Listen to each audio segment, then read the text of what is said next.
काय होत आहे मावशी? आज खास तुमच्यासाठी पारंपरिक पद्धतीची अळूवडीचा बेत घेऊन आली आहे.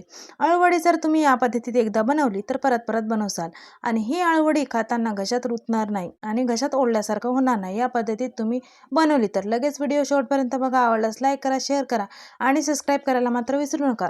या व्हिडिओचा डिटेल व्हिडिओ याच माझ्या यूट्यूब चॅनलवर आहे. तिथे मी डिटेल सर्व काही साहित्य सामग्री काय जास्त वापरलं ते सांगितलेलं आहे. तो व्हिडिओ जाऊन चेक करा. अळूवडी करण्यासाठी आपण अळूचे पानं असे काळ्या दांडीचे घ्यायचे. काळ्या दांडीचे अळूचे पानं घेतले ते कमी चरचर असतात.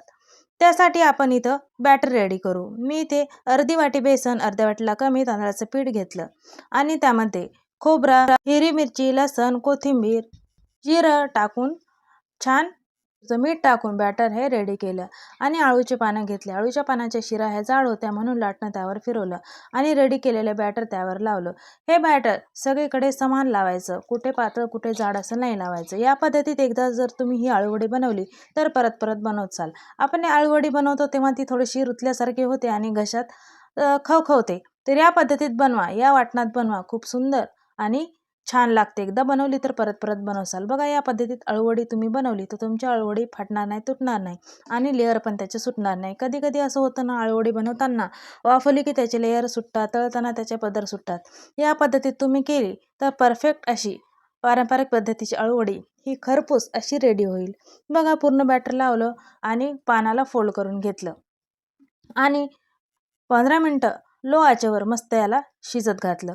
मस्त हे वाफलं. वाफल्यानंतर बघा काळापट कसा कलर झाला, म्हणजे आपली अळूवडी ही शिजली. जेव्हा ही अळूवडी थंड होईल ना तेव्हा त्याच्या कापा करायच्या आणि कापा करताना सुरी ही डीपमध्ये गेली पाहिजे अशा कापा करायच्या. बघा या पद्धतीत डीपमध्ये कापा करायच्या हलक्या हाताने. किती सुंदर आणि भन्नाट अशा कापा झाल्या आणि मस्त मंद आचेवर खरपूस होईपर्यंत, लाल लाल होईपर्यंत मस्त अशा तळून घ्यायच्या. तुम्ही डीप फ्राय करू शकता किंवा शॅलो फ्राय करू शकता. बघा अळूवडी जेवढी आहे तेवढंच तेल घ्यायचं, नाही तर अळूवडी आपण तळली की तेल हे थोडंसं काळं होते. म्हणून ते काळं तेल पुन्हा वापरात कमी यावं यासाठी असा अंदाज हे कमीच ठेवायचा.